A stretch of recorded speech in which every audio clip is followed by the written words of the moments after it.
and interest alone. So in these videos, we're going to show how to find different values within the compounding formula. And the first one is how to find the principal. So it says, how much should you invest now at 10% to have $8,000 toward the purchase of a car in 5 years if interest is compounded quarterly? So again, we're going to use the formula A is equal to P times 1 plus R over N raised to the NT. And here they're telling me they want to know how much should you invest. So that initial investment is P. They want me to find P. And they're telling me that my interest rate is 10%. And I want to have $8,000 at the end. So basically as a down payment. So I want that ending balance to be 8,000. And it needs to be done in 5 years. So my T is 5. So we're going to do is plug in what we know, and we're going to solve for that P.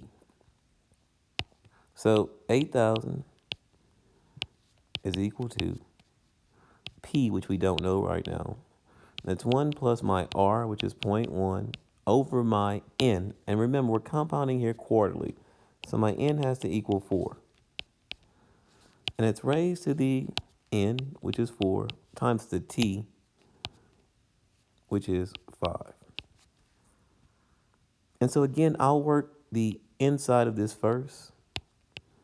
So I get 8,000 is equal to P times 1 plus 0.1 divided by 4.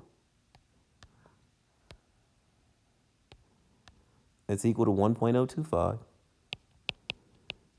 I'm going to raise that to the 4 times 5, which is the 20th power. So I'm going to raise that to the 20th power. And here I get 8,000 is equal to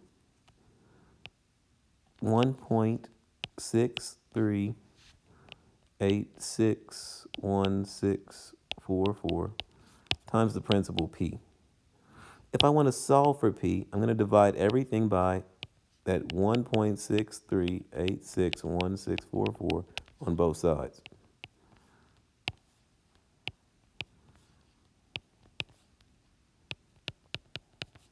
So when I divide that 8,000 by that,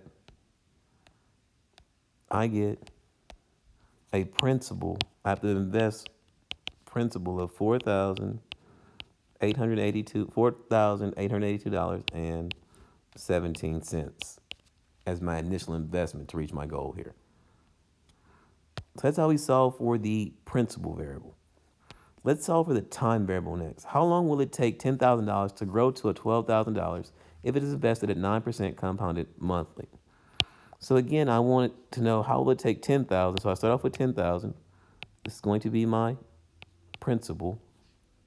To grow to 12,000, that's my A. Interest rate here is 9%.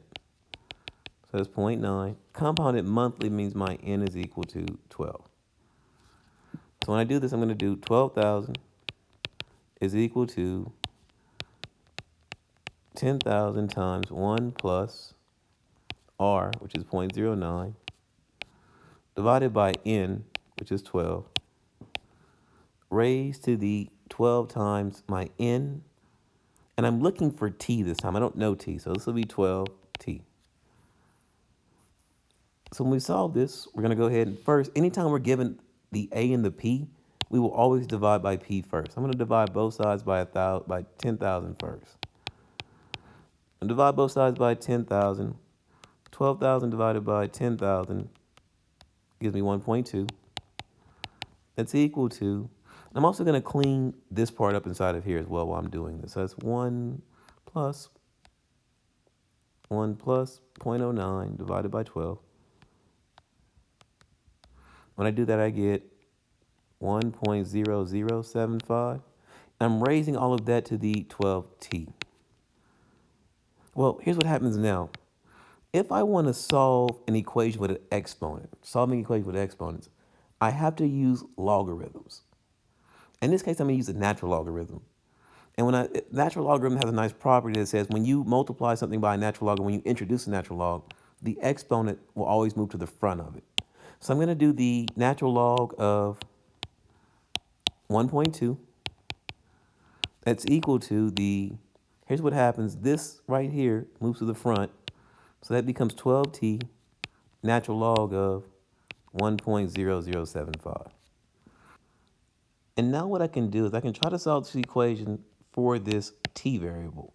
Notice I have the 12 thing in the front, and then this natural log of 1.0075. This part right here is just a number, and it's a number your calculator will calculate for us.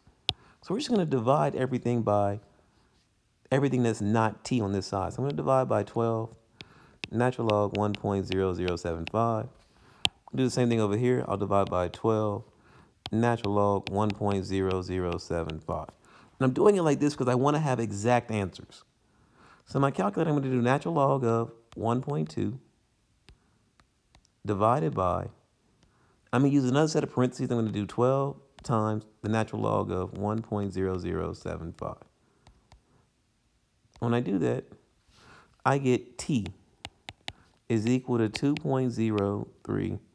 So this is 2.033 years in terms of my time.